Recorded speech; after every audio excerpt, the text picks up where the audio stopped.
ಅವುಗಳಲ್ಲಿ ಸಾಧನಗಳಲ್ಲಿ ಯಾವುದು ಶ್ರೇಷ್ಠ ಅನ್ನೋದನ್ನ ನಾವು ನೋಡ್ಕೊಳ್ಬೇಕು. ಕ್ಲೋಸ್ ಮಾಡ್ಬೇಕು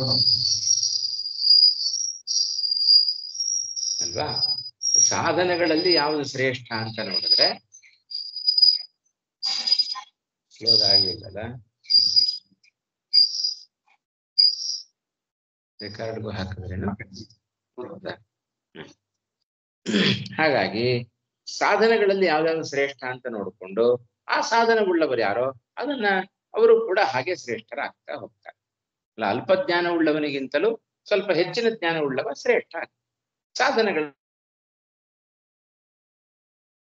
ಹಾಗೆ ವ್ಯಕ್ತಿಗಳಲ್ಲಿಯೂ ತರ.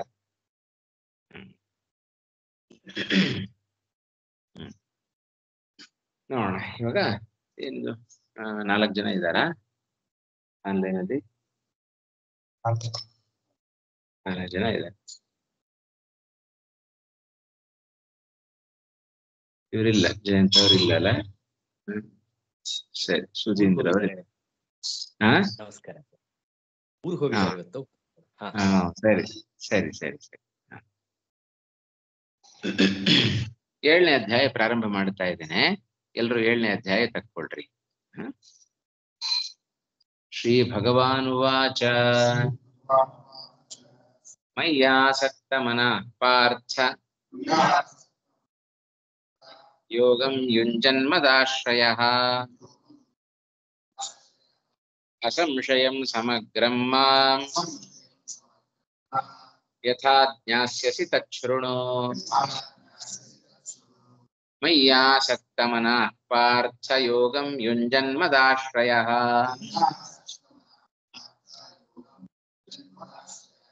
ಅಸಂಶಯಂ ಸಮಗ್ರಂ ಮಾಂ ಯಥಾ ಜ್ಞಾಸ್ಯಸಿ ತಚ್ಛೃಣು.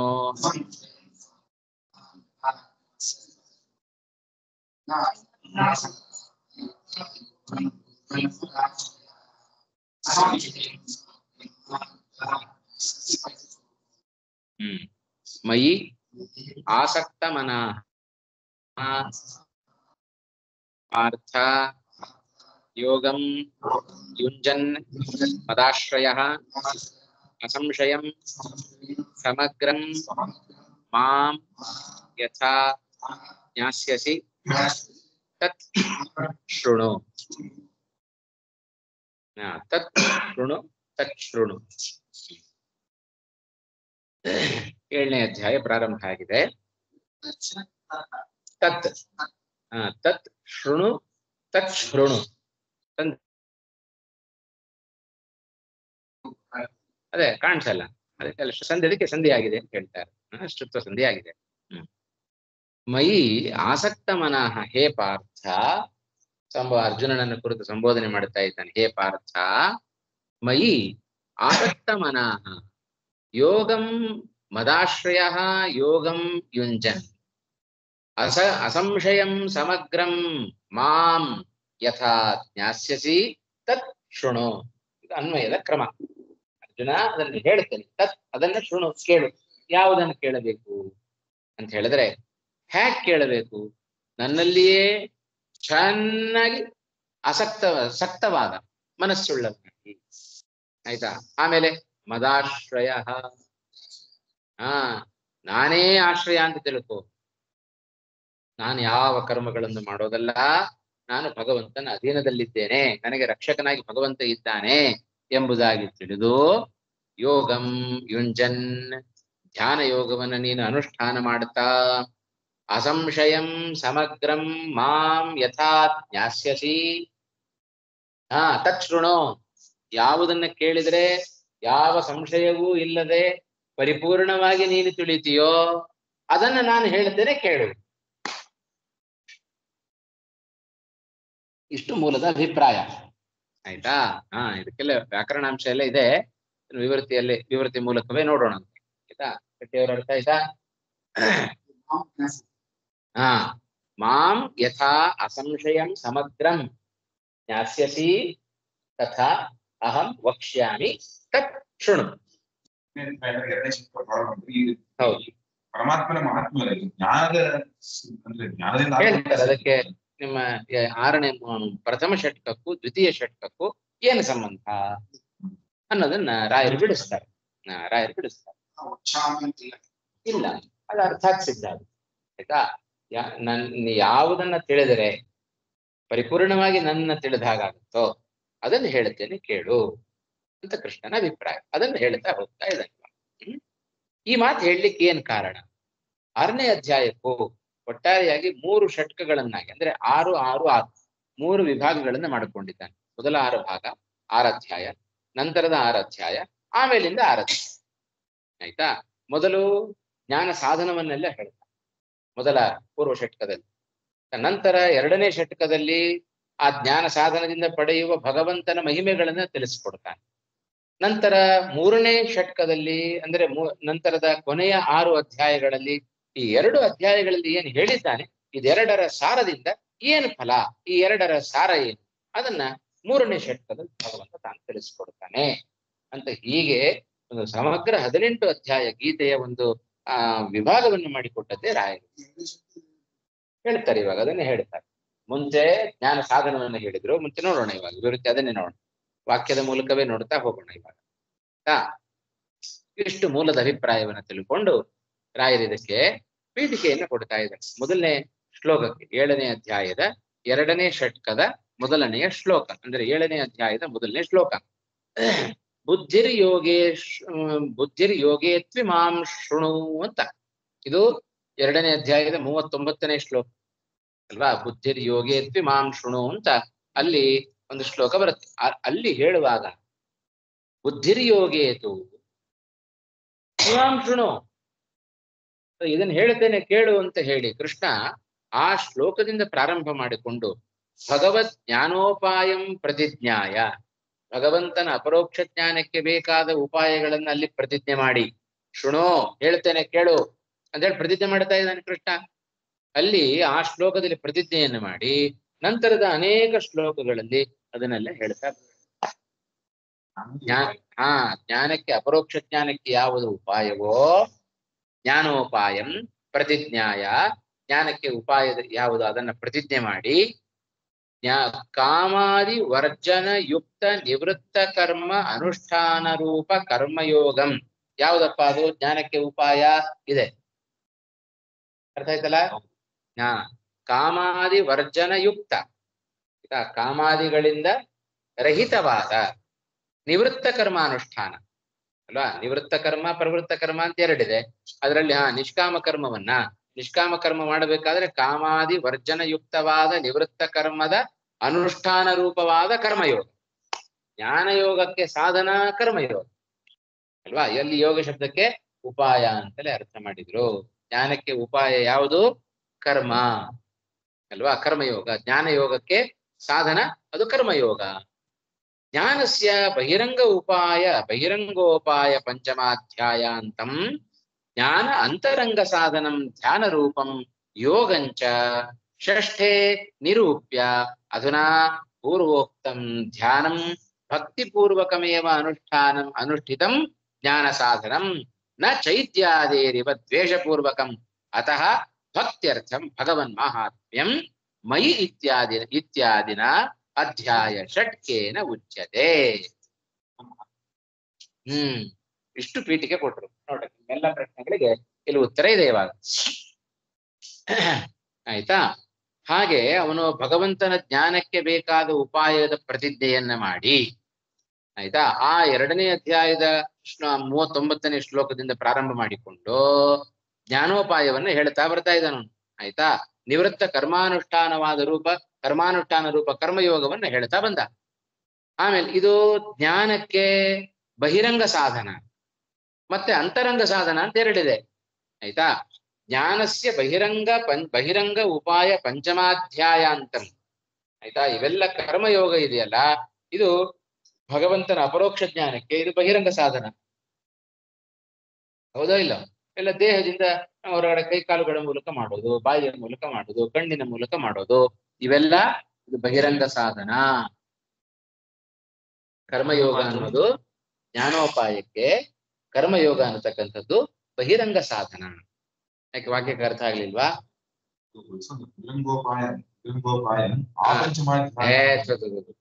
ಬಹಿರಂಗ ಉಪಾಯ ಉಪಾಯಂ. ಸರಿ, ಹಾಗೆ ಮಾಡಬಹುದು. ಬಹಿರಂಗ ಉಪಾಯಂ ಆಪಂಚಮಾಧ್ಯಾಯ ಅಂದ್ರೆ ಪಂಚಮಾಧ್ಯಾಯದ ಕೊನೆಯವರೆಗೆ ಅಂತ ಅರ್ಥ. ಆಪಂಚಮ ಅಂದ್ರೆ ಆಜೀವನ ಪರ್ಯಂತ ಅಂತ ಹೇಳ್ತೀವಿ. ಜೀವನಂ ಯಾವತ್ ಆಜೀವನಂ. ಗೊತ್ತಾಯ್ತಾ? ಆಯ್ತು. ಆಪಂಚಮಾಧ್ಯಾಯ ಪಂಚಮಾಧ್ಯಾಯದ ಕೊನೆಯವರೆಗೂ ಜ್ಞಾನ ಅಂತರಂಗ ಸಾಧನಂ ಧ್ಯಾನ ರೂಪಂ ಯೋಗಂಚ ಷಷ್ಠೆ. 5ನೇ ಅಧ್ಯಾಯದಲ್ಲಿ ಏನ್ ಮಾಡಿದ? ಜ್ಞಾನಕ್ಕೆ ಬಹಿರಂಗ ಉಪಾಯವನ್ನ 5ನೇ ಅಧ್ಯಾಯದ ಕೊನೆಯವರೆಗೂ ಹೇಳಿದ. 6ನೇ ಅಧ್ಯಾಯದಲ್ಲಿ ಜ್ಞಾನಕ್ಕೆ ಅದು ಅಂತರಂಗ ಸಾಧನ, ಅದು ಧ್ಯಾನ. ಅದನ್ನ 6ನೇ ಅಧ್ಯಾಯದಲ್ಲಿ ಹೇಳ್ತಾ ಇದೆ. ಧ್ಯಾನ ರೂಪಂ ಯೋಗಂಚ ಷಷ್ಠೆ ನಿರೂಪ್ಯ. ಹೌದಾ? 5ನೇ ಅಧ್ಯಾಯದವರೆಗೆ, 2ನೇ ಅಧ್ಯಾಯದಿಂದ 5ನೇ ಅಧ್ಯಾಯದವರೆಗೆ ಜ್ಞಾನಕ್ಕೆ ಬೇಕಾದ ಬಹಿರಂಗ ಸಾಧನವನ್ನ ಹೇಳ್ತಾ ಬಂದ. ಜ್ಞಾನಕ್ಕೆ ಅಂತರಂಗ ಸಾಧನ ಯಾವುದು? ಧ್ಯಾನ ಯೋಗ. ಅದನ್ನ 6ನೇ ಅಧ್ಯಾಯದಲ್ಲಿ ನಿರೂಪಣೆ ಮಾಡಿದ್ದಾನೆ. ಇದಿಷ್ಟು ಪೂರ್ವ ಷಟ್ಕದಲ್ಲಿ ಏನಾಯಿತು ಅನ್ನೋದನ್ನ ಒಂದು ಮಾಹಿತಿ ಕೊಟ್ಟಿದ್ದೆ. ಇದಿಷ್ಟನ್ನು ನೋಡಿದ್ದೇವೆ ನಾವು. ಅದನ್ನ ಈಗೇನು ಮಾಡ್ತಾ ಇದ್ದಾನೆ? ನಂತರದ 6 ಅಧ್ಯಾಯಗಳಲ್ಲಿ 7ನೇ ಅಧ್ಯಾಯದಿಂದ ನಂತರ ಅದನ್ನ ಅಂದ್ರೆ ಈ ಅಧ್ಯಾಯದಿಂದ ಈಗೇನು ಮಾಡ್ತಾ ಇದ್ದಾನೆ? 7ನೇ ಅಧ್ಯಾಯದಲ್ಲಿ ಏನ್ ನಿರೂಪಣೆ ಮಾಡ್ತಾ ಇದ್ದಾನೆ ಅಂದ್ರೆ, ಅದುನಾ ಪೂರ್ವೋಕ್ತಂ ಧ್ಯಾನಂ. ಹಿಂದಿನ 6ನೇ ಅಧ್ಯಾಯದಲ್ಲಿ ಏನು ಧ್ಯಾನ ಯೋಗವನ್ನು ನಿರೂಪಣೆ ಮಾಡಿದ್ದಾನಲ್ಲ, ಅದು ಭಕ್ತಿ ಪೂರ್ವಕಮೇವ ಅನುಷ್ಠಿತಂ ಜ್ಞಾನ ಸಾಧನಂ. ಆ ಧ್ಯಾನ ಅದು ನಿಮಗೆ ಜ್ಞಾನ ಸಾಧನ ಆಗಬೇಕು ಅಂತಾದ್ರೆ ಭಗವಂತನ ಅಪರೋಕ್ಷ ಆಗಬೇಕು. ಕಣ್ಣು ಮುಚ್ಚಿಕೊಂಡು ಕೂತಿದ್ದೇನೆ ನಾನು. ಕಣ್ಣು ಮುಚ್ಚಿಕೊಂಡು ಕೂತು ಮಾತ್ರಕ್ಕೆ ಭಗವಂತನ ಅಪರೋಕ್ಷ ಜ್ಞಾನ ಆಗುವುದಿಲ್ಲ. ಭಗವಂತನ ಅಪರೋಕ್ಷ ನಮಗೆ ಆಗಬೇಕು ಅಂತಾದರೆ ಆ ಧ್ಯಾನ ಅದು ಭಕ್ತಿ ಪುರಸ್ಸರವಾಗಿರ್ಬೇಕು. ಹೌದಾ ಇಲ್ಲ? ಭಕ್ತಿ ಇಲ್ಲದೇನು ಕೆಲಸ ಮಾಡಬಹುದು. ಈಗ ನಾವು ಮಾಡ್ತಾ ಇದ್ದೇವೆ. ಭಕ್ತಿ ಇಲ್ಲದ ಪೂಜೆ, ಭಕ್ತಿ ಇಲ್ಲದ ಜಪ, ಭಕ್ತಿ ಇಲ್ಲದ ಮಂತ್ರ, ಭಕ್ತಿ ಇಲ್ಲದ ತಪ, ಎಲ್ಲದರ ಹಿನ್ನೆಲೆಯು ಭಕ್ತಿ ಶೂನ್ಯ. ಸುಮ್ಮನೆ ಯಾಂತ್ರಿಕವಾಗಿ ನಮ್ಮ ಜೀವನ ನಡ್ಕೊಂಡು ಹೋಗ್ತಾ ಇದೆ. ಸಂಧ್ಯಾ ವಂದನೆ ಮಾಡುತ್ತೇವೆ, ದೇವರ ಪೂಜೆ ಮಾಡ್ತೇವೆ, ಮಂತ್ರಗಳು ಚಿಕ್ಕ ವಯಸ್ಸಲ್ಲಿ ಕಲ್ತಿದ್ದೇವೆ, ಬರ್ತಾ ಇರುತ್ತೆ ಅಷ್ಟೇ. ಭಕ್ತಿ ಉಂಟೋ? ಇಲ್ಲ. ಭಕ್ತಿ ರಹಿತವಾಗೂ ಕರ್ಮ ಮಾಡ್ಲಿಕ್ಕೆ ಸಾಧ್ಯತೆ ಉಂಟೋ ಇಲ್ವೋ? ಅದನ್ನ ಹೇಳ್ತಾ ಇದ್ದಾನೆ ಇಲ್ಲಿ. ಅರೆ ಧ್ಯಾನ ಯೋಗ ಅದು ಜ್ಞಾನಕ್ಕೆ ಉಪಾಯ, ಅಂತರಂಗ ಸಾಧನ ಆಗಬೇಕು ಅಂತಾದರೆ ಏನ್ ಬೇಕು? ಭಕ್ತಿ ಬೇಕು. ಭಕ್ತಿಯಿಂದ ಅನುಷ್ಠಿತವಾದ ಅಂತರಂಗ ಧ್ಯಾನ ಯೋಗ ಮಾತ್ರ ಅದು ಜ್ಞಾನಕ್ಕೆ ಸಾಧನ. ಭಕ್ತಿ ಹೇಗೆ ಬರಬೇಕು ನಮಗೆ ಅಂದ್ರೆ, ಅದು ಮಹಾತ್ಮ್ಯ ಜ್ಞಾನ ಪೂರ್ವಕವಾದರೆ ಮಾತ್ರ ಅದು ಭಕ್ತಿ ಅಂತ ಕರೆಸ್ಕೊಳತ್ತೆ. ಹೌದಾ ಇಲ್ಲ? ಆ ಮಹಾತ್ಮೆಯನ್ನ, ಭಗವನ್ ಮಹಾತ್ಮೆಯನ್ನು ತಿಳಿಸ್ಕೊಡ್ಲಿಕ್ಕೋಸ್ಕರವೇ 7ನೇ ಅಧ್ಯಾಯ ಹೊರಟಿದೆ. ಸರಿನಾ? ಅಧುನಾ ಪೂರ್ವೋಕ್ತಂ ಧ್ಯಾನಂ ಭಕ್ತಿಪೂರ್ವಕಮೇವ ಅನುಷ್ಠಿತಂ ಜ್ಞಾನ ಸಾಧನಂ. ಹಿಂದೆ ಹೇಳಿದ ಧ್ಯಾನ ಅದು ಭಕ್ತಿಪೂರ್ವಕವಾಗಿ ಅನುಷ್ಠಾನ ಮಾಡಿದರೆ ಮಾತ್ರ ಅದು ಜ್ಞಾನ ಸಾಧನವಾಗುತ್ತೆ. ಸರಿನಾ? ನ ಚೈತ್ಯಾದೇರಿವ ದ್ವೇಷಪೂರ್ವಕಂ. ಯಾಕೆ ಮಾತು ಹೇಳಿದ್ರು ಅಂತ ಹೇಳಿದರೆ, ಚೈತ್ಯ ಶಿಶುಪಾಲ ಅವನು ಬೇಕಾದಷ್ಟು ಮಾಡಿದ ಕೃಷ್ಣನನ್ನ. ಆಯ್ತಾ? ಹಾಗಾದ್ರೆ ಅವರುಗಳು ಕೂಡ ಮಾಡಿದ್ದು, ಹಾಗಾದ್ರೆ ಅವರುಗಳು ಮಾಡಿದ್ದು ಕೂಡ ಧ್ಯಾನ, ಅದೆಲ್ಲ ಮೋಕ್ಷಕ್ಕೆ ಸಾಧನವೋ ಜ್ಞಾನ ಸಾಧನವೋ ಅಲ್ಲ. ಭಕ್ತಿ ಪುರಸ್ಸರವಾಗಿ ಮಾಡಬೇಕು. ಚೈತ್ಯ ಅಂತ ಶಿಶುಪಾಲ, ಚೇದಿ ದೇಶದ ರಾಜ ಅಂತ ಅರ್ಥ. ಚೈತ್ಯಾದೇರಿವ ದ್ವೇಷಪೂರ್ವಕಂ. ದ್ವೇಷಪೂರ್ವಕ ಅವರೆಲ್ಲ ಮಾಡಿದ್ದಾರೆ. ಆಯ್ತಾ? ಅವರು ಮಾಡಿದ್ದೆಲ್ಲ ಅದು ಅಂತರಂಗ ಸಾಧನ ಆಗುವುದಿಲ್ಲ. ಆಯ್ತಾ? ಅವರೆಲ್ಲ ಕೃಷ್ಣನ ಧ್ಯಾನ ಮಾಡಿದ್ರು. ಹೇಗೆ? ದ್ವೇಷಪೂರ್ವಕವಾಗಿ ಮಾಡ್ತಾ ಇದ್ದಾರೆ. ಭಕ್ತಿ ಪುರಸ್ಸರವಾಗಿ ಧ್ಯಾನ ಮಾಡಬೇಕು. ಅಂಥ ಧ್ಯಾನ ಮಾತ್ರ ಅದು ಜ್ಞಾನ ಸಾಧನ ಆಗುತ್ತೆ. ಹೌದಾ? ಆದ್ದರಿಂದ ಅತಃ ಭಕ್ತ್ಯರ್ಥಂ, ಭಕ್ತಿ ಬರಬೇಕು ಭಗವಂತನಲ್ಲಿ ಅಂತಾದ್ರೆ ಏನ್ ಮಾಡಬೇಕು? ಭಗವನ್ ಮಹಾತ್ಮ್ಯ ಗೊತ್ತಾಗಬೇಕು. ಆ ಭಗವಂತನ ಮಹಾತ್ಮೆಯನ್ನು ತಿಳಿಸಿಕೊಡ್ಲಿಕ್ಕೋಸ್ಕರವೇ ಮೈ ಇತ್ಯಾದಿನ ಅಧ್ಯಾಯ ಷಟ್ಕೇನ ಉಚ್ಯತೆ.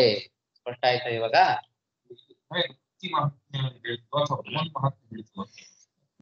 ಅಲ್ಲಪ್ಪ, ಭಕ್ತಿ ಮಹಾತ್ಮೆ ಹೇಳ್ತಾ ಇಲ್ಲ, ಭಗವಂತನ ಮಹಾತ್ಮೆ ಹೇಳ್ತಾ ಇಲ್ಲ. ಭಕ್ತಿ ಬರಬೇಕಾದ್ರೆ ಭಕ್ತಿಗೆ ಸಾಧನ ಭಗವಂತನ ಮಹಾತ್ಮೆ. ಭಕ್ತಿಯ ಲಕ್ಷಣ ಏನು? ಮಾಹಾತ್ಮ್ಯ ಜ್ಞಾನ ಪೂರ್ವಕಂ. ಆಯ್ತಾ, ಮಾಹಾತ್ಮ್ಯ ಜ್ಞಾನ ಪೂರ್ವಕವಾದರೆ ಮಾತ್ರ ಅದು ಭಕ್ತಿ ಅಂತ ಕರೆಸ್ಕೊಳ್ಳುತ್ತೆ. ಅದಾಯ್ತಾ? ಹಾಗಾಗಿ ಭಕ್ತಿ ಮಾಡಬೇಕು ಅಂತಂದ್ರೆ ಭಗವಂತನ ಮಹಿಮೆ ಗೊತ್ತಿಲ್ಲದೆ ಇದ್ರೆ ಭಕ್ತಿ ಹುಟ್ಟೋದಿಲ್ಲ. ಹೌದಾ ಇಲ್ಲ? ಅದಕ್ಕೋಸ್ಕರ ಭಕ್ತಿ ಬೇಕು. ಭಕ್ತಿಯಿಂದ ಕೂಡಿಕೊಂಡು ಮಾಡಿದ ಧ್ಯಾನ ಅದು ಜ್ಞಾನ ಸಾಧನ. ಆ ಭಕ್ತಿ ಹೇಗೆ ಬರಬೇಕು? ಭಗವಂತನ ಮಹಾತ್ಮೆ ಗೊತ್ತಾಗುತ್ತೆ. ಅದನ್ನು ತಿಳಿಸ್ತಾ ಇದ್ದೇನೆ ಇವಾಗ. ಮುಂದಿನ 6 ಅಧ್ಯಾಯಗಳಲ್ಲಿ ಅದನ್ನು ಮಾಡ್ತಾನೆ. ನಾನಾ ರೀತಿಯಾದ ಭಗವಂತನ ಮಹಿಮೆಗಳು ಅದನ್ನೆಲ್ಲ ತಿಳಿಸ್ತಾ ಬರ್ತಾ ಇದ್ದಾನೆ ಮುಂದಿನ 6 ಅಧ್ಯಾಯಗಳಿಂದ. ಇನ್ನೇನಾದ್ರು ಸಂಶಯ ಉಂಟಾ? ಹಾ,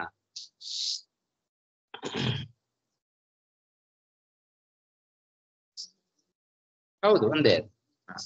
ಹೌದು. ನತ್ವೇವಾಹಂ ಇತ್ಯಾದಿನ ಪೂರ್ವಷಟ್ಕೇಪಿ. ಹೌದಪ್ಪ, ಈ ಇನ್ನೊಂದು ಈ ರೀತಿಯಾಗಿ ಪ್ರತಿಜ್ಞೆ ಮಾಡಿದರೆ ಮುಂದಿನ 6 ಅಧ್ಯಾಯಗಳಲ್ಲಿ 7ರಿಂದ 12ರವರೆಗೆ ಮುಂದಿನ 6 ಅಧ್ಯಾಯಗಳಲ್ಲಿ ಭಗವಂತನ ಮಹಾತ್ಮ್ಯವನ್ನು ತಿಳಿಸ್ತೇನೆ ಅಂತ ಪ್ರತಿಜ್ಞೆ ಮಾಡ್ತಾ ಇದ್ದೀರಿ ನೀವು. ಕೃಷ್ಣ ಮುಂದಿನ ಅಧ್ಯಾಯಗಳಲ್ಲಿ ಭಗವಂತನ ಮಹಿಮೆಯನ್ನು ತಿಳಿಸ್ತಾ ಇದ್ದಾನೆ ಅಂತ ಹೇಳಿದಿರಿ. ಆದ್ರೆ ಹಿಂದಿನ ಅಧ್ಯಾಯಗಳಲ್ಲಿ ಭಗವಂತನ ಮಹಿಮೆ ತಿಳಿಸ್ಲಿಲ್ಲೇನು? ಬಂದಿದೆಯಲ್ಲ ಬೇಕಾದಷ್ಟು ಭಗವಂತನ ಮಹಿಮೆಗಳು. ಜ್ಞಾನ ಸಾಧನವನ್ನು ತಿಳಿಸ್ತಾ ಇದ್ದಾನೆ, ಭಗವಂತನ ಮಹಿಮೆಗಳನ್ನು ತಿಳಿಸಿದುಂಟು. ನತ್ವೇವಾಹಂ ಜಾತುನಾಸಂ ನತ್ವಂ ನೇಮೇ ಜನಾಧಿಪ. ಆಯ್ತಾ? ಆ ಶ್ಲೋಕದಲ್ಲಿ ಹೇಳಬೇಕಾದ್ರೆ ಅದೆಲ್ಲ ಭಗವಂತನ ಮಹಿಮೆಯನ್ನು ಹೇಳ್ತಾ ಇದ್ದಾವೆ. 3ನೇ ಅಧ್ಯಾಯದ ಕೊನೆಯಲ್ಲೂ ಬಂತು, 4ನೇ ಅಧ್ಯಾಯದ ಕೊನೆಯಲ್ಲೂ ಬಂತು ಭಗವಂತನ ಮಹಿಮೆ. ಹಾಗೆಲ್ಲ ಇರಬೇಕಾದ್ರೆ ಭಗವಂತನ ಮಹಿಮೆಯನ್ನು ಈ ಅಧ್ಯಾಯದಲ್ಲಿ ಹೇಳ್ತಾ ಇದ್ದಾನೆ, ಹಿಂದೆ ಹೇಳಿದ್ದು ಉಂಟಲ್ಲ. ಹಾಗಾದ್ರೆ ಇತ್ಯಾದಿನ ಪೂರ್ವಷಟ್ಕೇಪಿ ಭಗವನ್ ಮಹಾತ್ಮ್ಯೋಕ್ತಾವಪಿ ಸಾಧನಸ್ಯೈವ ಪ್ರಾಚುರ್ಯೇಣ ಉಕ್ತಿ. ಅಲ್ಲಿ ಹೇಳಿದ್ದೇವೆ, ಇಲ್ಲ ಅಂತ ನಾವೇನು ಹೇಳ್ತಾ ಇಲ್ಲ. ಆದರೆ ಪ್ರಾಚುರ್ಯೇಣ ತತ್ರ ನಾಮ ಪೂರ್ವಷಟ್ಕೆ ಜ್ಞಾನ ಸಾಧನಸ್ಯೈವ ಉಕ್ತಿ, ಅದೇ ಪ್ರಧಾನ. ಆಯ್ತಾ? ಒಬ್ಬ ಗುರು ಶಿಷ್ಯ, ಅನೇಕರು ಶಿಷ್ಯರು ಹೋಗ್ತಾ ಇದ್ದಾರಪ್ಪ, ಅನೇಕರು ಶಿಷ್ಯರು ಹೋಗ್ತಾ ಇದ್ದಾರೆ. ಯಾರು ಪ್ರಧಾನ? ಗುರುವೇ ಪ್ರಧಾನ. ಹಾಗೆ ಏನ್ ಹೇಳ್ತಾ ಇದ್ದಾರೆ? ಹಿಂದಿನ 6 ಅಧ್ಯಾಯದಲ್ಲಿ ಹೇಳಿದ್ದು ಜ್ಞಾನ ಸಾಧನವೇ ಪ್ರಧಾನ. ಆಯ್ತಾ? ಅದು ಭಗವಂತನ ಮಹಾತ್ಮ್ಯವನ್ನ ಗೌಣವಾಗಿ ಹೇಳಿದೆ ಹಿಂದಿನ ಅಧ್ಯಾಯಗಳಲ್ಲಿ. ಆಯ್ತಾ? ಅದರ ಪ್ರಾಚುರ್ಯ ಉಂಟು. ಬಹಳ ಹೇಳಿದ್ದು ಭಗವಂತನ ಮಹಿಮೆಯನ್ನು ಹೇಳಿದ್ದು ಕೆಲವು ಶ್ಲೋಕಗಳಲ್ಲಿ ಮಾತ್ರ. ಆದರೆ ಹಿಂದಿನ 6 ಅಧ್ಯಾಯಗಳಲ್ಲಿ ಬಂದ ಅನೇಕ ಶ್ಲೋಕಗಳನ್ನು ನೋಡಿದರೆ ಅದರ ಪ್ರಾಚುರ್ಯತೆ ಎಲ್ಲಿದೆ? ಜ್ಞಾನ ಸಾಧನದಲ್ಲಿಯೇ ಇದೆ. ಆಯ್ತಾ? ಉತ್ತರ ಷಟ್ಕೆ ಅದರಂತೆ ಮುಂದಿನ 6 ಅಧ್ಯಾಯಗಳಲ್ಲಿಯೂ ಕೂಡ ಕೆಲವೊಂದು ಕಡೆ ಈಗ ಏನಂತ ಪ್ರತಿಜ್ಞೆ ಮಾಡ್ತಾ ಇದ್ದಾರೆ? ಭಗವಂತನ ಮಹಿಮೆ ಹೇಳುತ್ತೇನೆ ಅಂತ. ಅಲ್ಲಿಯೂ ಕೂಡ ಜ್ಞಾನ ಸಾಧನವನ್ನು ಹೇಳಿದ್ದು ಉಂಟು ಮುಂದಿನ 6 ಅಧ್ಯಾಯಗಳಲ್ಲಿ. ಕೆಲವೊಂದು ಮುಂದಿನ 6 ಅಧ್ಯಾಯಗಳಲ್ಲಿ ಯಾವುದಕ್ಕೆ ಪ್ರಾಚುರ್ಯತೆ? ಯಾವುದು ಪ್ರಚುರವಾಗಿ ಬಂದಿದೆ? ಭಗವಂತನ ಮಹಿಮೆಯೇ ಪ್ರಚುರವಾಗಿ ಬಂದಿದೆ. ಅದಕ್ಕೆ ಪೂರಕವಾಗಿ ಕೆಲವೊಂದು ಹೇಳಿದ್ದು ಉಂಟು. ಹಾಗೆಲ್ಲ ಹೇಳೋದು ಕ್ರಮ ಉಂಟು. ಶಾಸ್ತ್ರದಲ್ಲಿಯೂ ಕೂಡ ಅದನ್ನೆಲ್ಲ ಕ್ರಮಗಳನ್ನು ಬಳಸ್ತಾರೆ. ಬ್ರಹ್ಮಸೂತ್ರ ಭಾಷ್ಯದಲ್ಲೆಲ್ಲ ಹೇಳ್ತಾರೆ. ಆಯ್ತಾ? ಒಂದೊಂದು ಪಾದಕ್ಕೆ ಒಂದೊಂದು ಹೆಸರಿದೆ. ಆದರೂ ಕೂಡ ಮಧ್ಯದಲ್ಲಿ ಒಂದೊಂದು ಬೇರೆ ಬೇರೆ ನಾಮಗಳ ಸಮನ್ವಯಗಳನ್ನು ಮಾಡುತ್ತಾರೆ. ನಾಮಾತ್ಮಕ ಸಮನ್ವಯ ಪಾದದಲ್ಲಿ ಲಿಂಗದ ಸಮನ್ವಯ ಮಾಡುತ್ತಾರೆ. ಹಾಗೆ ಲಿಂಗಾತ್ಮಕ ಪಾದದಲ್ಲಿ ಭಗವಂತನ ನಾಮಗಳ ಸಮನ್ವಯವು ಬಂದದ್ದುಂಟು. ಪ್ರಸಂಗವಶಾತ್ ಅಂತದನ್ನೆಲ್ಲ ಹೇಳೋದು ಕ್ರಮ ಇದೆ. ಆದ್ದರಿಂದ ಇಲ್ಲಿಯೂ ಕೂಡ ಅದೇ ಕ್ರಮವನ್ನು ಅನುಸರಿಸಿರಿ. ಪೂರ್ವ ಷಟ್ಕದಲ್ಲಿ ವಿಶೇಷವಾಗಿ ನಾವು ಜ್ಞಾನ ಸಾಧನವನ್ನು ಹೇಳುತ್ತಾ ಇದ್ದೇವೆ. ಮುಂದಿನ 6 ಅಧ್ಯಾಯಗಳಲ್ಲಿ ಭಗವಂತನ ಮಹಿಮೆಯನ್ನ ಹೇಳುತ್ತೇವೆ ಅಂತ ಹೇಳಿದ್ರೆ, ಹಿಂದಿನ ಅಧ್ಯಾಯದಲ್ಲೂ ಹೇಳಿದುಂಟಲ್ಲ ಅಂತ ಹೇಳಿದ್ರೆ, ಇಲ್ಲಪ್ಪ, ಭಗವಂತನ ಮಹಿಮೆಗಳನ್ನ ಹೇಳಿದ್ರು ಕೂಡ ಆ ಭಗವಂತನ ಮಹಿಮೆಯನ್ನ ಹೇಳಿದ್ದಕ್ಕಿಂತಲೂ ಹೆಚ್ಚು ಜ್ಞಾನ ಸಾಧನವನ್ನ ನಿರೂಪಣೆ ಮಾಡಿದ್ದೇ 6 ಅಧ್ಯಾಯಗಳಲ್ಲಿ ಪೂರ್ವ ಷಟ್ಕದಲ್ಲಿ ಜಾಸ್ತಿ. ಅದರಂತೆ ಮುಂದಿನ ಷಟ್ಕದಲ್ಲಿಯೂ ಕೂಡ ಉತ್ತರ ಷಟ್ಕದಲ್ಲಿ ಭಗವಂತನ ಮಹಿಮೆಯನ್ನ ನಾವು ಹೇಳ್ತಾ ಇದ್ದೇವೆ. ಆಯ್ತಾ? ಕ್ವಚಿತ್ ಕೆಲವು ಕಡೆ ಜ್ಞಾನ ಸಾಧನ ಉಕ್ತಾವಪಿ, ಜ್ಞಾನ ಸಾಧನವನ್ನು ಹೇಳಿದ್ದೇವೆ, ಇಲ್ಲ ಅಂತ ಹೇಳ್ತಾ ಇಲ್ಲ. ಜ್ಞಾನ ಸಾಧನ ಬಂದರೂ ಕೂಡ ಭಗವಂತನ ಮಹಿಮೆಯನ್ನೇ ನಾವು ಪ್ರಚುರವಾಗಿ ಹೇಳ್ತಾ ಇದ್ದೇವೆ. ಆದ್ರಿಂದ ಆ ಪ್ರತಿಜ್ಞೆಯನ್ನು ನಾವು ಮಾಡ್ತಾ ಇದ್ದೇವೆ. ಹೌದಾ ಇಲ್ಲ? ಅಕ್ಕಿಯ ರಾಶಿ, ಅದರಲ್ಲಿ ಬೇಕಾದಷ್ಟು ಬೇರೆ ಬೇರೆ ಕಲ್ಲುಗಳು ಬೆರೆತಿರುತ್ತಾರೆ. ಇದನ್ನ ನೋಡಿ ಅಕ್ಕಿ ಅಂತ ಹೇಳ್ತೇವೋ ಇಲ್ಲ? ಯಾವುದರ ಪ್ರಾಚುರ್ಯ? ಅಕ್ಕಿ ಅಂತ ಪ್ರಾಚುರ್ಯ. ಅದಲ್ಲ ಕಲಬೆರಕೆ ಇಲ್ವಾ? ಉಂಟು. ಅವುಗಳೆಲ್ಲ ಗೌಣ.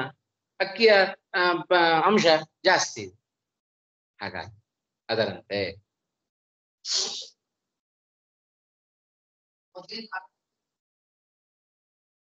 ಹೌದು ಹೌದು, ಇಲ್ಲಾಂದ್ರೆ ಆಕ್ಷೇಪ ಅಲ್ವಾ? ಇಲ್ಲ, ಈ ಅಧ್ಯಾಯದಲ್ಲಿ ಭಗವಂತನ ಮಹಿಮೆ ಹೇಳ್ತೀನಿ ಅಂತ ಹೇಳಿದ್ರೆ ಹಿಂದಿನ ಹೇಳಿದ್ದುಂಟಲ್ರಿ, ಮತ್ತೀಗ ಅದನ್ನೇ ಹೇಳ್ತಾ ಇದ್ದೀರಲ್ಲ ಅಂತ. ಹಿಂದೆ ಹೇಳಿದ್ದು ಕಡಿಮೆ, ಹಿಂದೆ ಹೇಳಿದ್ದು ಹೆಚ್ಚು, ಜ್ಞಾನ ಸಾಧನವನ್ನೇ ಹೇಳಿದ್ದು. ಭಗವಂತನ ಮಹಿಮೆ ಸ್ವಲ್ಪ ಹೇಳಿದ್ದೇವೆ ಅಷ್ಟೇ. ಇಲ್ಲಿ ಭಾರಿ ಭಗವಂತನ ಮಹಿಮೆಯನ್ನು ಹೇಳ್ತಾ ಇದೆ, ಜ್ಞಾನ ಸಾಧನವನ್ನು ಚೂರು ಹೇಳುತ್ತೆ. ಪ್ರಸಂಗವಶಾತ್ ಹೇಳಬೇಕಾಗತ್ತೆ ಕೆಲವೊಮ್ಮೆ, ಅಂತ ಕಡೆಗಳು ಹೇಳಿದ್ದಷ್ಟೇ. ಪ್ರಾಚುರ್ಯೇಣೈವ ಭಗವನ್ ಮಹಿಮ್ನಃ ವರ್ಣನಾತ್ ನ ಪೂರ್ವೋತ್ತರ ಷಟ್ಕಯೋ ಸಾಂಕರ್ಯಂ. ಇಲ್ಲದೆ ಹೋದ್ರೆ ಸಾಂಕರ್ಯ ಬಂದ್ಬಿಡುತ್ತೆ. ಸಾಂಕರ್ಯ ಅಂದ್ರೆ ಒಂದರೊಳಗೆ ಒಂದು ಸೇರಿಕೊಳ್ಳೋದು, ಆಯ್ತಾ? ಆ ಸಾಂಕರ್ಯ ಅನ್ನೋದು ದೋಷ. ಈಗ ದೋಷ ಇಲ್ಲ ಅಂತ ಹೇಳ್ತಾ ಇದ್ದಾರೆ. ಸರಿ ಹೋಯ್ತಾ ಇವಾಗ? ಆದ್ರಿಂದ ಏನ್ ತೋರಿಸ್ಕೊಟ್ಟ ಹಾಗಾಯ್ತು? ಪೌರ್ವಾಪರ್ಯ ಬೀಜಂತು ಯದರ್ಥಂ ಸಾಧನಂ ನಿರೂಪಿತಂ ತಜ್ಞಾನಾಯ ಜ್ಞಾತವ್ಯ ಮಾಹಾತ್ಮ್ಯ ನಿರೂಪಣಾತ್ ಕಾರ್ಯಕಾರಣ ಭಾವರೂಪಂ ಯೋಗಂ ಯುಂಜನ್ ಸಮಗ್ರಂ ಮಾಂ ಯಥಾ ಜ್ಞಾಸ್ಯತಿ ತತ್ ಶೃಣು ಇತಿ ಪ್ರತಿಜ್ಞಾಂತರಕರಣಾದೇವ ವ್ಯಕ್ತಂ ಇತಿ ಶ್ರೋತಾರಂ ಅಭಿಮುಖೀಕುರ್ವನ್ ಭಗವನ್ ಮಾಹಾತ್ಮ್ಯಂ ವಕ್ತುಂ ಪ್ರತಿಜಾನೀತೆ ಮಯೇತಿ ಮಯೀತಿ. ಮಯಿ ತಪ್ಪಾಗಿದೆ, ಇಟ್ಕೋಬೇಕು. ಮಯೇತಿ ಅಲ್ಲ, ಮಯೀತಿ ಅಂತ ಆಗುತ್ತೆ.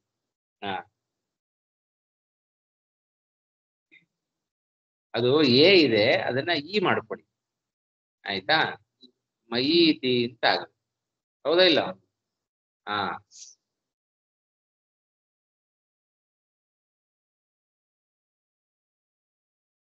ಅರ್ಥ ಆಯ್ತಲ್ಲ?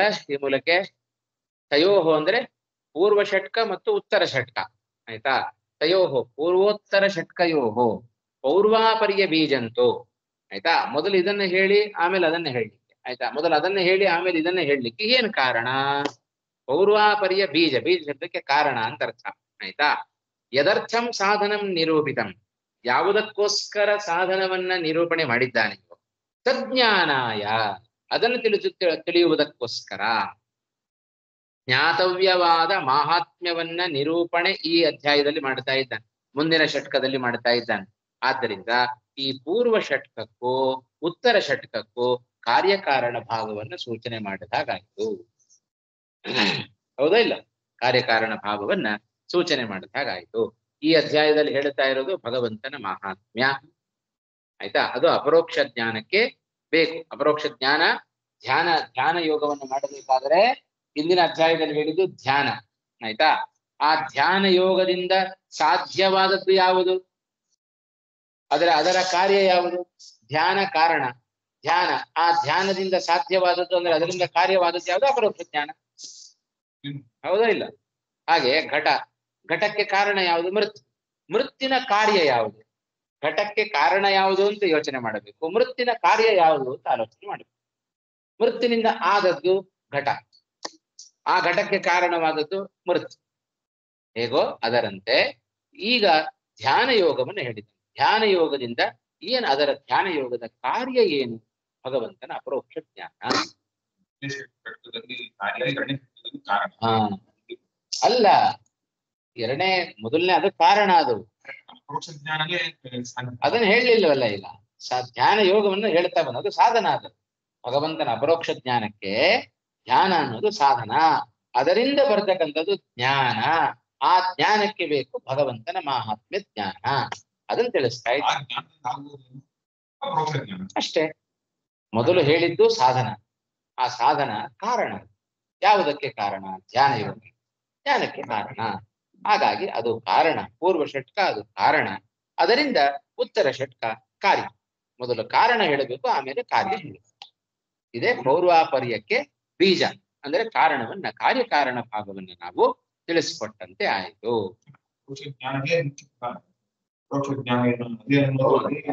ಅದು ಕಾರ್ಯ. ಈಗ ಮೃತ್ತಿನಿಂದ ಘಟ, ಹಾಗೆ ಮೃತ್ ಕಾರಣ. ಈ ಧ್ಯಾನದಿಂದ ಏನು? ಹೌದು, ಅದನ್ನ ಹೇಳಲಿಲ್ಲ ಪೂರ್ವ ಷಟ್ಕದಲ್ಲಿ. ಪರೋಕ್ಷ ಜ್ಞಾನಕ್ಕೆ ಬೇಕಾದ ಸಾಧನವನ್ನು ಹೇಳ್ತಾ ಇದ್ದಾರೆ. ಘಟಕ್ಕೆ ಸಾಧನ ಯಾವುದು? ಮೃತ್. ಅದು ಕಾರಣ ಅಂತ ಆಯ್ತು. ಘಟ ಕಾರ್ಯ, ಮೃತ್ ಕಾರಣ. ಹಾಗೆ ಜ್ಞಾನ ಕಾರ್ಯ, ಅದಕ್ಕೆ ಸಾಧನ ಧ್ಯಾನ. ಆ ಧ್ಯಾನಕ್ಕೆ ಸಾಧನ ಕರ್ಮಯೋಗ. ಜ್ಞಾನವನ್ನು ಹೇಳ್ಬಿಟ್ರು ಆಜ್ಞೆಯ ಅದನ್ನ ಕಾರಣವನ್ನು ತಿಳಿಸಿದ್ರು. ಕಾರಣವನ್ನ ತಿಳಿಸಿ ನಂತರದಲ್ಲಿ ಈಗ ಕಾರ್ಯದ ಕಡೆಗೆ ಹೆಚ್ಚು ಗಮನ ಕೊಡ್ತಾ ಇದ್ದಾರೆ ಮುಂದಿನ 6 ಅಧ್ಯಾಯಗಳಲ್ಲಿ. ಹಾ ಹೀಗೆ ನೋಡ್ರಿ ಇಲ್ಲಿ ವಾಕ್ಯ ನೋಡ್ರಿ ಸ್ಪಷ್ಟವಾಗಿದೆಯಲ್ಲ. ತಯೋಹೋ ನಾಮ ಪೂರ್ವೋತ್ತರ ಷಟ್ಕಯೋಹೋ, ಮೊದಲ ಷಟ್ಕ ಮತ್ತು ಉತ್ತರ ಷಟ್ಕ. ಆಯ್ತಾ? ತಯೋಹೋ ಪೌರ್ವಾಪರ್ಯ ಬೀಜಂತು. ಆಯ್ತಾ? ಅದಾದ ಮೇಲೆನೆ ಇದನ್ನ ಹೇಳಲಿಕ್ಕೆ ಏನಪ್ಪ ಕಾರಣ? ಪೌರ್ವಾಪರ್ಯ ಅಂದ್ರೆ ಹಾಗೆ. ಆಯ್ತಾ? ಬೀಜಂತು ಯದರ್ಥಂ ಸಾಧನಂ ನಿರೂಪಿತಂ. ಯಾವುದಕ್ಕೋಸ್ಕರ ಸಾಧನವನ್ನ ಪೂರ್ವ ಷಟ್ಕದಲ್ಲಿ ನಿರೂಪಣೆ ಮಾಡಿದ್ದಾರೆ? ಯಾವುದಕ್ಕೋಸ್ಕರ? ಹಾ ಅಷ್ಟೇ. ಯದರ್ಥಂ ನಾಮ ಯಸ್ಮಾದಿತ್ಯರ್ಥೆ. ಯಾವುದಕ್ಕೋಸ್ಕರ ಸಾಧನಂ ನಿರೂಪಿತಂ ತಜ್ಞಾನಾಯ. ಅದನ್ನ ತಿಳಿಯುವುದಕ್ಕೋಸ್ಕರ. ಯಾವುದಕ್ಕೋಸ್ಕರ ಸಾಧನವನ್ನ ನಿರೂಪಣೆ ಮಾಡಿದ್ದಾರೆಯೋ ತಜ್ಞಾನಾಯ. ಯಾವುದನ್ನ ತಿಳಿಬೇಕು? ಜ್ಞಾತವ್ಯವಾದದ್ದು ಮಾಹಾತ್ಮ್ಯ. ಹೌದಾ ಇಲ್ವೋ? ಆದ್ರಿಂದ ತನ್ನಿರೂಪಣಾತ್, ಅದನ್ನ ಇಲ್ಲಿ ನಿರೂಪಣೆ ಮಾಡ್ತಾ ಇದ್ದಾರೆ. ಆದ್ರಿಂದ ಕಾರ್ಯಕಾರಣ ಭಾವರೂಪಂ ಯೋಗಂ ಯುಂಜನ್ ಸಮಗ್ರಂ ಮಾಂ ಯಥಾ ಜ್ಞಾಸ್ಯತಿ ತತ್ಶೃಣು ಇತಿ ಪ್ರತಿಜ್ಞಾಂತರಕರಣಾದೇವ. ಇನ್ನೊಂದನ್ನು ಮಾಡ್ತಾ ಇದ್ದಾನೆ. ಇನ್ನೊಂದು ಈ ಹಿಂದೆ ಒಂದು ಪ್ರತಿಜ್ಞೆ ಮಾಡಿದ್ದಾನೆ. ಈಗ ತತ್ಶೃಣು, ಅದನ್ನ ಹೇಳ್ತೇನೆ ಕೇಳು ಅಂತ ಈಗ ಇನ್ನೊಂದು ಪ್ರತಿಜ್ಞೆಯನ್ನು ಮಾಡ್ತಾ ಇದ್ದಾನೆ. ಈ ಶ್ಲೋಕದ ಮೂಲಕ ಪ್ರತಿಜ್ಞಾಂತರಕರಣಾದೇವ. ಪ್ರತಿಜ್ಞಾಂತರ ಅಂದ್ರೆ ಇನ್ನೊಂದು ಪ್ರತಿಜ್ಞೆ ಅಂತ ಅರ್ಥ. ಇನ್ನೊಂದು ಪ್ರತಿಜ್ಞೆಯನ್ನು ಮಾಡುವುದರ ಮೂಲಕ ಅದು ವ್ಯಕ್ತ ಆಯಿತು. ಅದಾಯ್ತಾ? ಕಾರ್ಯಕಾರಣ ಭಾವ ಅದು ವ್ಯಕ್ತ ಆಯಿತು. ಹೀಗೆ ಕಾರ್ಯಕಾರಣ ಭಾವವನ್ನ ತಿಳಿಸಿಕೊಡುವುದರ ಮೂಲಕ ಶ್ರೋತಾರಂ ಅಭಿಮುಖೀಕುರುವನ್. ಶ್ರೋತಾರಂ ಯಾರು ಶ್ರೋತೃ ಕೇಳುವವನಿದ್ದಾನೋ ಅವನನ್ನು ಇದರಲ್ಲಿ ಉತ್ತೇಜನಗೊಳಿಸೋದು, ಉತ್ಸುಕನನ್ನಾಗಿ ಮಾಡೋದು. ಹಾಗೆ ಮಾಡ್ತಾ ಭಗವನ್ ಮಾಹಾತ್ಮ್ಯಂ ವಕ್ತುಂ ಪ್ರತಿಜಾನೀತೆ ಮಯೀತಿ. ಆ ಕೇಳುವವನನ್ನ ಉತ್ಸಾಹಭರಿತನನ್ನಾಗಿ ಮಾಡುವುದಕ್ಕೋಸ್ಕರ, ಆ ಭಗವಂತನ ಮಹಾತ್ಮ್ಯವನ್ನು ಹೇಳುವುದಕ್ಕೋಸ್ಕರ ಪ್ರತಿಜಾನೀತೆ ಪ್ರತಿಜ್ಞೆ ಮಾಡ್ತಾ ಇದ್ದಾನೆ. ಪ್ರತಿಜಾನೀತೆ ನಾಮ ಪ್ರತಿಜ್ಞಾಂ ಕರೋತಿ. ಪ್ರತಿಜ್ಞೆ ಮಾಡ್ತಾ ಇದ್ದಾನೆ ಕೃಷ್ಣ ಮಯಿ ಎಂಬುದಾಗಿ. ಇಷ್ಟು ಪೀಠಿಕೆ ಶ್ರೀಕಾಂತ್ ಅವರು. ಪ್ರತಿಜ್ಞಾಂ ಕರೋತಿ, ಪ್ರತಿಜ್ಞೆಯನ್ನು ಮಾಡ್ತಾ ಇದ್ದಾನೆ. ಸರಿ ಹೋಯ್ತಾ?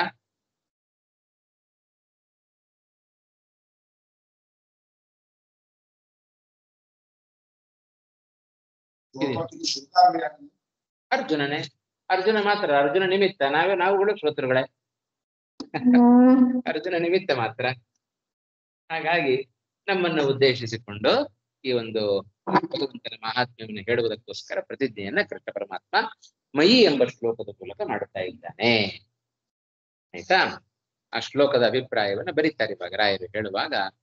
ಏನಪ್ಪ ಅರ್ಥ ಮೊದಲನೇ ಶ್ಲೋಕಕ್ಕೆ ಅಂದ್ರೆ ಎಲ್ಲ ಭಗವಾನೇವ ಮಯಾ ಸರ್ವಂ ಕಾರಯತಿ. ಅದೇ ತಾನೆ ಮುಂದಿನ ವಾಕ್ಯ.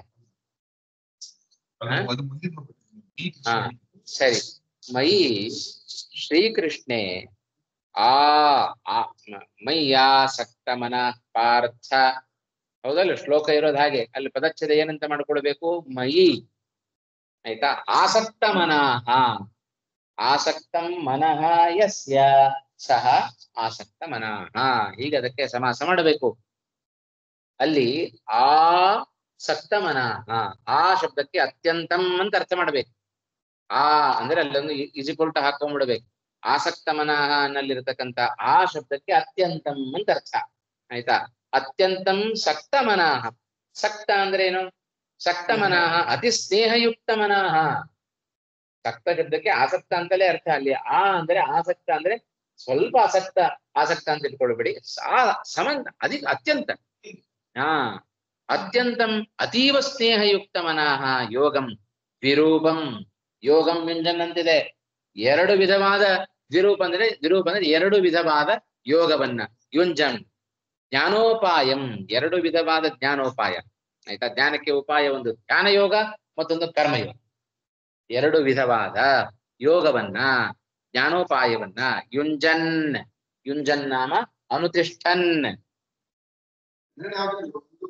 ಕರ್ಮಯೋಗ ಮತ್ತೊಂದು ಧ್ಯಾನ ಯೋಗ, ಎರಡು ವಿಧವಾದ ಯೋಗ. ವಿರೂಪಂ ಇಷ್ಟೇ ಕೊಡ್ಬೇಕು. ಹ ವಿರೂಪಂ ಜ್ಞಾನೋಪಾಯಂ, ಎರಡು ವಿಧವಾದ ಜ್ಞಾನೋಪಾಯ, ಅದನ್ನ ಅನುಷ್ಠಾನ ಮಾಡುತ್ತಾ. ಹೌದೋ ಇಲ್ಲೋ, ಹಿಂದೆ ಹೇಳಿದ ಪೂರ್ವ ಷಟ್ಕದಲ್ಲಿ ಹೇಳಿದ ಅದನ್ನೇ ತಾನೆ. ಮೊದಲು ಕರ್ಮಯೋಗವನ್ನ ಮತ್ತು ಧ್ಯಾನ ಯೋಗವನ್ನ ಎರಡನ್ನು ಹೇಳಿದ ಅಲ್ವಾ. ಆ ಎರಡು ವಿಧವಾದ ಜ್ಞಾನೋಪಾಯಗಳನ್ನ ಯುಂಜನ್ ನಾಮ ಅನುತಿಷ್ಠನ್, ಅದನ್ನ ಅನುಷ್ಠಾನ ಮಾಡುತ್ತಾ. ಮದಾಶ್ರಯ, ಏನು ನನ್ನನ್ನೇ ಆಶ್ರಯವುಳ್ಳವನಾಗಿ, ನನ್ನನ್ನೇ ಆಶ್ರಯವುಳ್ಳವನಾಗೋದು ಅಂದ್ರೆ ಏನರ್ಥ? ಭಗವಾನೇವ ಮಯಾ ಸರ್ವಂ ಕಾರಯತಿ, ಭಗವಂತನೇ ನನ್ನಿಂದ ಎಲ್ಲವನ್ನ ಮಾಡಿಸ್ತಾನೆ. ಸಯೇವ ಮೇ ಶರಣಂ, ಅವನೇ ನನಗೆ ಶರಣಾಗತ ರಕ್ಷಕ. ತಸ್ಮಿನ್ನೇವ ಅಹಂ ಸ್ಥಿತಃ, ಅವನಲ್ಲಿಯೇ ನಾನಿದ್ದೇನೆ. ಇದು ಮದಾಶ್ರಯ ಶಬ್ದಕ್ಕೆ ಹಾಗರ್ಥ ಆಯ್ತಾ. ನನಗೆ ಮದಾಶ್ರಯ ಮೇಲ್ನೋಟಕ್ಕೆ ಏನರ್ಥ? ಮಮ ಆಶ್ರಯ ಮದಾಶ್ರಯ, ನನಗವನ ಆಶ್ರಯನಾಗಿದ್ದಾನೆ ಇಷ್ಟೇ. ನನಗವನ ಆಶ್ರಯನಾಗಿದ್ದಾನೆ, ಅದ್ರ ಹಿಂದೆ ಅನುಸಂಧಾನ ಮಾಡಿಕೊಳ್ಳಿ. ನಾನೇನು ಮಾಡೋದಿಲ್ಲ, ನಾಹಂಕರ್ತ ಹರಿಕರ್ತ ಆಯ್ತಾ. ಆಮೇಲೆ ಸಯೇವ ಮೇ ಶರಣಂ, ಅವನೇ ನನಗೆ ಶರಣಾಗತ ರಕ್ಷಕನಾಗಿದ್ದಾನೆ, ಅವನೇ ನನಗೆ ಶರಣು. ತಸ್ಮಿನ್ನೇವ ಅಹಂ ಸ್ಥಿತಃ, ಅಂಥ ವ್ಯಕ್ತಿಯಲ್ಲಿ ನಾನಿದ್ದೇನೆ ಎಂಬುದಾಗಿ ತಿಳ್ಕೊಳ್ಳೋದಿದೆಯಲ್ಲ, ಇದೇ ಮದಾಶ್ರಯ. ಅಸಂಶಯಂ ಸಮಗ್ರಂ ಇತಿ ಕ್ರಿಯಾ ವಿಶೇಷಣಂ. ಅರ್ಜುನ ಮಾತ್ರ ಅಲ್ಲ, ಸಕಲ ಜೀವರಾಶಿಗಳು. ಭಗವಂತ ಅವರಲ್ಲಿ ಇರ್ತಾರೆ ಅಂತ ಆಶ್ರಯ. ಇಲ್ಲಿ ಏನರ್ಥ? ಇಲ್ಲಿ ಮದಾಶ್ರಯ, ನನ್ನನ್ನೇ ಆಶ್ರಯವನ್ನಾಗಿ ಪಡ್ಕೊಂಡಿದ್ದಾರೆ. ನನ್ನನ್ನಂದ್ರೆ ಕೃಷ್ಣನ ಜೀವ ಹೇಳ್ಕೊಳ್ಳೋದು. ನೀನ್ ಹಾಗೆ ಹೇಳ್ಕೋ, ಅರ್ಜುನನಿಗೆ ಹೇಳ್ತಾ ಇದ್ದಾನೆ ಆಯ್ತಾ. ಭಗವಂತನೇ ಎಲ್ಲ ಜೀವರಿಗೂ ಆಶ್ರಯನಾಗಿದ್ದಾನೆ. ಹಿಂದಿನ ವಾಕ್ಯ ಸ್ಟಡಿರಿ, ಹಿಂದಿನ ವಾಕ್ಯಗಳನ್ನು ನೋಡಿ ಏನ್ ಅರ್ಥ ಆಗತ್ತೆ ನಿಮಗೆ? ಯಾಕೆ ಹಿಂದಿನ ವಾಕ್ಯಗಳು ಒಂದು ರೀತಿ ಅರ್ಥ, ಈ ವಾಕ್ಯಕ್ಕೆ ಮತ್ತೊಂದು ರೀತಿ ಅರ್ಥ ಯಾಕೆ? ಓದಿ, ಆ ವಾಕ್ಯ ಓದಿ, ಏನ್ ಅರ್ಥ ಆಗತ್ತೆ ಹೇಳಿ. ಭಗವಾನೇವ, ಹಾ ಭಗವಾನೇವ, ಅಲ್ಲಿಂದ ಓದಿ. ಭಗವಾನೇ, ಅಲ್ಲೇ ಹಿಂದಿನ ವಾಕ್ಯ ಭಗವಾನ್. ಆ ವಾಕ್ಯಕ್ಕೆ ಏನರ್ಥ? ನನ್ನಿಂದ ಎಲ್ಲಾ ಕೆಲಸವನ್ನು ಮಾಡ್ತಾರೆ. ಪ್ರತಿಯೊಂದು ಪದಕ್ಕೂ ಅರ್ಥ ಹೇಳಿ. ಭಗವಾನೇವ ಮಯಾ ಸರ್ವಂ ಕಾರಯತಿ, ಭಗವಂತನೇ ನನ್ನಿಂದ ಸರ್ವಂ ಕಾರಯತಿ, ಸಮಸ್ತ ಕೆಲಸಗಳನ್ನು ಕಾರ್ಯವನ್ನು ಮಾಡುತ್ತಾ. ಅರ್ಥ ಮಾಡಿ, ಬರೀ ಅರ್ಥ ಹೇಳ್ಬೇಡಿ, ಅರ್ಥ ಮಾಡ್ಕೊಳ್ಳಿ ಆಯ್ತಾ. ಭಗವಂತನೇ ನನ್ನಿಂದ ಎಲ್ಲವನ್ನ ಮಾಡಿಸ್ತಾನೆ. ಸರಿ, ಆಮೇಲೆ ಹಾ ಅವನೇ ನನಗೆ ಶರಣು. ಇಷ್ಟು ಹೇಳಿದ ಮೇಲೆ ಮುಂದಿನ ವಾಕ್ಯಕ್ಕೆ ಯಾಕೆ ವಿರುದ್ಧವಾಗಿ ಅರ್ಥ ಮಾಡುತ್ತೀರಿ? ಮುಂದಿನ ವಾಕ್ಯಕ್ಕೆ ಏನ್ ಅರ್ಥ ಮಾಡಬೇಕು? ಹಾ ಮತ್ತೆ ಅವನಲ್ಲಿಯೇ ಅಂದ್ರೆ ಕೃಷ್ಣನಲ್ಲಿಯೇ, ಭಗವಂತನಲ್ಲೇ ನಾನಿದ್ದೇನೆ ಎಂಬುದಾಗಿ ತಿಳಿ. ಅಂತಂದ್ರೆ ಅವನು ಆಶ್ರಯ ಪಡ್ಕೊಂಡಿದ್ದೇನೆ ಅಂತ ಅರ್ಥ ಮಾಡಬೇಕು. ನಾವು ಅಧಿಷ್ಠಾನವಾಗಿ ಈ ಅವ್ರು ಕೇಳಿದ್ದು ಅದನ್ನೇಪ್ಪ, ಹಾಗರ್ಥ ಮಾಡಬೇಡ್ರಿ ಅಂತ ಹೇಳ್ತಾ ಇದ್ದೇನೆ ಇವಾಗ. ಯಾಕಂದ್ರೆ ಹಿಂದಿನ ಎರಡು ಅರ್ಥಗಳು ಕೂಡ ಅವನ ನನ್ನ ಸ್ಥಿತಿಯನ್ನೇ ನಾನು ಹೇಳ್ಕೊಳ್ತಾ ಇರ್ಬೇಕಾದ್ರೆ, ನನ್ನ ಮೂಲಕ ಅವ ಕೆಲಸ ಮಾಡಿಸ್ತಾನೆ, ನನಗ ಅವನೇ ರಕ್ಷಕನಾಗಿದ್ದಾನೆ, ಅವನಲ್ಲಿ ನಾನಿದ್ದೇನೆ ಅಂತ ಹೇಳ್ಬೇಕು, ನನ್ನಲ್ಲಿ ಅವನಿದ್ದಾನೆ ಅಂತ ಹೇಳ್ಬೇಕು. ಸಡನ್ ಆಗಿ ಹೀಗೆ ತಗೊಂಡ್ಬಿಡದ? ತಸ್ಮಿನ್ನೇವ ಅಂದ್ರೆ ಅವನಲ್ಲಿ ಅಂತ ಅರ್ಥ. ಹಿಂದಿನ ತತ್ಶಬ್ದದಿಂದ ಯಾವ್ದನ್ನು ತಗೊಂಡ್ರಿ? ಸಹ ಎಂಬಲ್ಲಿ ಏನು ಅವನಲ್ಲಿ ನಾನು ಆಶ್ರಯ ಪಡ್ಕೊಂಡಿದ್ದೇನೆ ಅಂತ ಅಷ್ಟೇ. ಅವನ ಅಧಿಷ್ಠಾನ ಅಂತ ನಾನು ಪಡ್ಕೊಂಡಿದ್ದೇನೆ, ಅವನಲ್ಲಿಯೇ ನಾನಿದ್ದೇನೆ, ಅವನಲ್ಲಿಯೇ ಜಗತ್ತಿದೆ, ಅಲ್ಲಿ ನಾ ಇದ್ದೀನಿ ಅಂತ ಅರ್ಥ ಅಲ್ಲ. ಅಲ್ಲಪ್ಪ, ಈಗ ನಾನು ಭೂಮಿ ಮೇಲೆ ಕೂತಿದ್ದೇನೆ ಆಯ್ತಾ, ಮತ್ತೆ ಅಧಿಷ್ಠಾನನೇ ಅದು. ಆಧಾರೋ ಅಧಿಕರಣಂ ಅಂತ ಸೂತ್ರ ಅಲ್ವಾ. ಯಾವುದು ನಮಗೆ ಆಧಾರವೋ ಅದೇ ಅಧಿಕರಣ, ಅದೇ ಅಧಿಷ್ಠಾನ. ಇದು ಸಿದ್ಧ. ನಾನು ಕೃಷ್ಣನಲ್ಲಿದ್ದೇನೆ ಅಂದ್ರೆ ನನಗವ ಅಧಿಷ್ಠಾನ ಅಂತ ಆಯ್ತು. ಅವ್ರ ಪ್ರಶ್ನೆ ನಿಮ್ ಪ್ರಶ್ನೆ ಬೇರೆ ಬೇರೆನ ಒಂದೇನ? ಅವ್ರೇನ್ ಪ್ರಶ್ನೆ ಕೇಳಿದಾರೆ ಗೊತ್ತಾಯ್ತಾ? ಹಿಂದಿನ ತತ್ಶಬ್ದದಿಂದ, ಸಹ ಅನ್ನುವ ಶಬ್ದದಿಂದ ನೀವು ಯಾರನ್ನು ತಗೊಂಡಿದ್ದೀರೋ ಮುಂದೆ ಬರುವ ತತ್ಶಬ್ದದಿಂದಲೂ ಕೂಡ ನೀವು ಅದನ್ನೇ ತಗೊಳ್ಳಿ ಅಲ್ವಾ. ಸಹ ಎಂಬಲ್ಲಿ ಅದು ತತ್ಶಬ್ದ ತಾನೆ. ಆ ತತ್ಶಬ್ದದಿಂದ ಯಾರನ್ನು ತಗೊಂಡ್ರಿ? ಕೃಷ್ಣನನ್ನ ತಗೊಂಡಿದ್ದೀರಿ ಅಲ್ವಾ. ಸಹ ಮಯಾ ಕಾರಯತಿ, ತಸ್ಮಿನ್ ಅಂತ ಹೇಳ್ಬೇಕಾದ್ರೆ ಆ ತತ್ವದಿಂದ ಅವನನ್ನೇ ತಗೊಳ್ರಿ. ಪೂರ್ವ ಪ್ರಸಕ್ತ ಯಾವುದೋ ಅದನ್ನೇ ತಗೊಳ್ಬೇಕು. ತಸ್ಮಿನ್ನೇವ ಅಹಂ ಸ್ಥಿತಃ ಇದು ಜಾನನ್ ಇತ್ಯರ್ಥಃ. ಸರಿ, ಇನ್ನು ಉತ್ತರಾರ್ಧಕ್ಕೆ ಬಂದರೆ ಅಲ್ಲಿ ಅಸಂಶಯಂ ಸಮಗ್ರಂ ಇತಿ ಕ್ರಿಯಾ ವಿಶೇಷಣಂ. ಎರಡು ಪದ ಇದೆಯಲ್ಲ, ಅಸಮಗ್ರಂ ಮತ್ತೆ ಅಸಂಶಯಂ ಸಮಗ್ರಂ ಅಂತ ಎರಡು ವಿಶೇಷಣಗಳು, ಎರಡು ಪದ ಉಂಟು. ಆಯ್ತಾ? ಇದನ್ನ ಭಗವಂತನೇ ವಿಶೇಷಣವಾಗಿ ಕೊಡಬೇಡ್ರಿ. ಅಸಂಶಯನಾದ, ಸಂಶಯರಹಿತನಾದ, ಪರಿಪೂರ್ಣನಾದ ನನ್ನನ್ನ ಅಂತ ನನಗೆ ವಿಶೇಷಣ ಮಾಡ್ಕೊಂಡ್ಬಿಡ್ಬೇಡ್ರಿ. ಅದನ್ನ ಜ್ಞಾಸ್ಯಸಿ ಅನ್ನುವ ಕ್ರಿಯೆಗೆ ಅದನ್ನು ವಿಶೇಷಣ ಮಾಡ್ಕೊಳ್ರಿ ಅಂತ ಶ್ರೀಮದಾಚಾರ್ಯರು ಭಾಷ್ಯದಲ್ಲಿ ಅದನ್ನು ಉಲ್ಲೇಖ ಮಾಡ್ತಾರೆ. ಅದನ್ನೇ ಇಲ್ಲಿ ಹಾಕ್ತಾ ಇದ್ದಾರೆ. ಅಸಂಶಯಂ ಸಮಗ್ರಂ ಇತಿ ಕ್ರಿಯಾ ವಿಶೇಷಣಂ. ಜ್ಞಾಸ್ಯಸಿ ಅನ್ನುವ ಕ್ರಿಯೆಗೆ ಆ ಎರಡು ಪದಗಳನ್ನ ನೀವು ವಿಶೇಷಣವಾಗಿ ಕೊಡಬೇಕು. ಅಂದ್ರೆ ಏನರ್ಥ? ಅರ್ಜುನ, ನೀನ್ ತಿಳಿತಿ ಅಸಂಶಯನಾಗಿ, ಸಂಶಯರಹಿತನಾಗಿ, ಪರಿಪೂರ್ಣವಾಗಿ ಹೇಗೆ ನೀನು ತಿಳಿತೀಯೋ ನೋಡಿ, ಅಲ್ಲಿ ಜ್ಞಾಸ್ಯಸಿ ಅನ್ನುವ ಕ್ರಿಯಾಪದಕ್ಕೆ ಇವೆರಡು ವಿಶೇಷಣವನ್ನ ಕೊಟ್ಟಾಗ ಅಲ್ಲ, ತಿಳಿಯುವಿಕೆಗೆ ಏನು ನಿಸ್ಸಂಶಯವಾಗಿ ಅಶೇಷವಾಗಿ ನೀನು ತಿಳಿತೀಯೋ ಹಾಗೆ ಹೇಳ್ತೇನೆ ಕೇಳು. ಹೊರತು ಸಂಶಯರಹಿತನಾದ, ಪರಿಪೂರ್ಣನಾದ, ನಾನು ಅಂತ ತಗೊಂಡ್ಬಿಡ್ಬೇಡಿ. ಭಗವಂತನೇ ವಿಶೇಷಣ ಕೊಟ್ಟದ್ದಲ್ಲ, ಅದು ಕ್ರಿಯಾ ವಿಶೇಷಣ. ಯಾಕೆ ಈ ಮಾತು ಹೇಳಿದ್ರು ಶ್ರೀಮದಾಚಾರ್ಯರು ಅಂದ್ರೆ, ಬೇರೆ ವ್ಯಾಖ್ಯಾನಕಾರರು ಹಾಗೆ ಮಾಡ್ತಾರೆ. ಭಗವಂತನಿಗೆ ವಿಶೇಷಣವಾಗಿ ಕೊಟ್ಟು ಅದು ಅಸಮರ್ಪಕವಾದ ಉತ್ತರ, ವ್ಯಾಖ್ಯಾನ. ಭಗವಂತನನ್ನು ಹೇಳುವ ಪ್ರಸಕ್ತಿಯೇ ಬಂದಿಲ್ಲ ಇಲ್ಲಿ. ಅವನ ಪರಿಪೂರ್ಣನೋ, ಅವನ ಸಂಶಯರಹಿತನೋ ಅದು ಬೇಕಾಗಿಲ್ಲ ಇಲ್ಲಿ. ಆದ್ರಿಂದ ಆ ರೀತಿ ವ್ಯಾಖ್ಯಾನ ಮಾಡಬೇಡಿ. ಎರಡೂ ಪದಗಳನ್ನ ಕ್ರಿಯೆಗೆ ವಿಶೇಷಣವನ್ನ ಕೊಟ್ಟುಬಿಡಿ. ಅರ್ಜುನ, ನಿನಗೆ ಸಂಶಯ ಹೋಗ್ಬೇಕು. ನಿಸ್ಸಂಶಯವಾಗಿ ಪರಿಪೂರ್ಣವಾಗಿ ನೀನು ಹ್ಯಾಕ್ ತಿಳಿತೀಯೋ ಹಾಗೆ ಹೇಳ್ತೇನೆ ಕೇಳು, ಭಗವಂತನ ಮಹಿಮೆಯನ್ನು ಹೇಳ್ತೇನೆ ಕೇಳು ಅಂತ ಈ ವ್ಯಾಖ್ಯಾನ ಮಾಡೋದೇ ಸಮಂಜಸ ಅಂತ ಶ್ರೀಮದಾಚಾರ್ಯರು ಎರಡೂ ಪದಗಳನ್ನು ಕೂಡ ಕ್ರಿಯೆಗೆ ವಿಶೇಷವಾಗಿ ಕೊಟ್ಟರು. ಹಾಗಾದ್ರೆ ಇಲ್ಲಿ ಇನ್ನೊಂದು ಪ್ರಶ್ನೆ ಬರುತ್ತೆ ಇವಾಗ. ಆಯ್ತಾ? ಸಮಗ್ರಂ, ಸಂಶಯರಹಿತವಾಗಿ ಪರಿಪೂರ್ಣವಾಗಿ ನಿನಗೆ ಹ್ಯಾಕ್ ಗೊತ್ತಾಗಬೇಕು ಹಾಗೆ ಹೇಳ್ತೇನೆ. ಹಾಗಾದರೆ ಕೃಷ್ಣನ ಪರಿಚಯ ಪರಿಪೂರ್ಣ ಆಗೋಯ್ತಾ ಅರ್ಜುನನಿಗೆ? ಅದಕ್ಕೆ ವ್ಯಾಖ್ಯಾನಕಾರರು ಬರೀವಾಗಿ ಹೇಳ್ತಾರೆ, ಸಮಗ್ರಂ ಅಂತ ಹೇಳಿದ್ರೆ ಅರ್ಜುನನಿಗೆ ಎಷ್ಟು ಯೋಗ್ಯತೆ ಇದೆಯೋ ಅಷ್ಟು ಅಂತ. ಅವನಿಗೆ ತಿಳ್ಕೊಳ್ಳಿಕ್ಕೆ ಎಷ್ಟು ಯೋಗ್ಯತೆ ಇದೆಯೋ ಅದರಲ್ಲಿ ನಾನು ಕೊರತೆ ಮಾಡೋದು. ಇವರಿಗೆ 100% ಬೇರೆ, ನಿಮಗೆ 100% ಬೇರೆ ಅಲ್ವಾ? ಸಣ್ಣ ಮಕ್ಕಳಿಗೆ 100% ಹೊಟ್ಟೆ ತುಂಬುತ್ತೆ, ಅವ್ರು ಒಂದೇ ಹೋಳಿಗೆ ತಿಂತಾರ, ಹೊಟ್ಟೆ ತುಂಬಿತು. ಇವಕ್ಕ ಹಾಗಲ್ಲ, ಅವನು 8 ಹೋಳಿಗೆ ತಿಂದ್ರೆ ಅವನು 100% ಆಗುತ್ತೆ. ಹಾಗೆ ಅವರವರ ಯೋಗ್ಯತೆಗೆ ಅನುಗುಣವಾಗಿ ಭಗವಂತ ಅದರಲ್ಲಿ ನಿಮಗೆಷ್ಟು ಸಾಮರ್ಥ್ಯ ಉಂಟೋ ಅರ್ಜುನ, ಅದಕ್ಕೆ ನಾನು ಮೋಸ ಮಾಡೋದು. ಪರಿಪೂರ್ಣ ನಿನಗೆ ತಿಳಿದಿರಬೇಕು. ನಿನ್ನ ಯೋಗ್ಯತೆಗೆ ನಾನು ಎಷ್ಟು ತಿಳಿಬೇಕು ಅಂತ ಉಂಟೋ ಅಷ್ಟನ್ನು ನಾನು ನಿನಗೆ ತಿಳಿಸ್ತೇನೆ, ಸಂಶಯ ಬಾರದಂತೆ ತಿಳಿಸ್ತೇನೆ.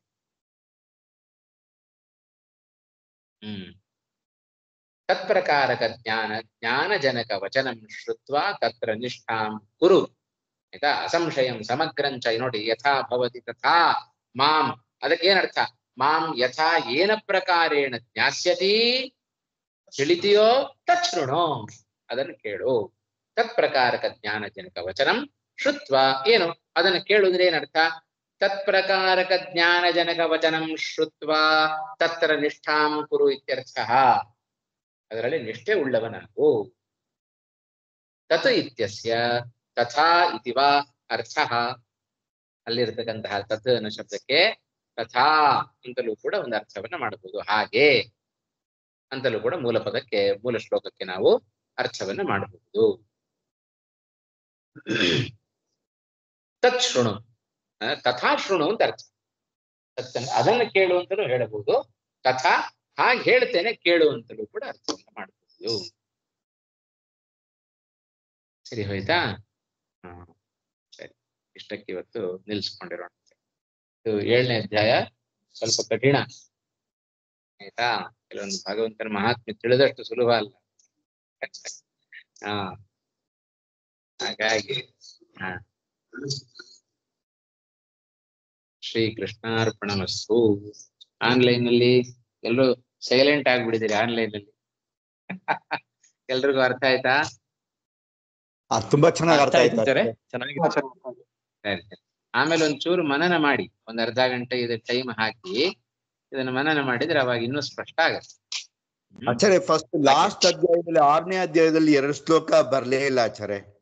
ಅದಿನ್ನೂ ಮಾಡ್ಲಿಲ್ಲ ಇವತ್ತು. ಪ್ರಾರಂಭದಲ್ಲಿ ಅದನ್ನೇ ಹೇಳಿದೆ ನಾನು. ಆ 2 ಶ್ಲೋಕ ಮಂತ್ರಾಲಯದಲ್ಲಿ ಅದನ್ನ ರಾಯರಿಗೆ ಒಪ್ಪಿಸ್ಬೇಕು ಅಂತ ನಮ್ಮ ಸಂಕಲ್ಪ.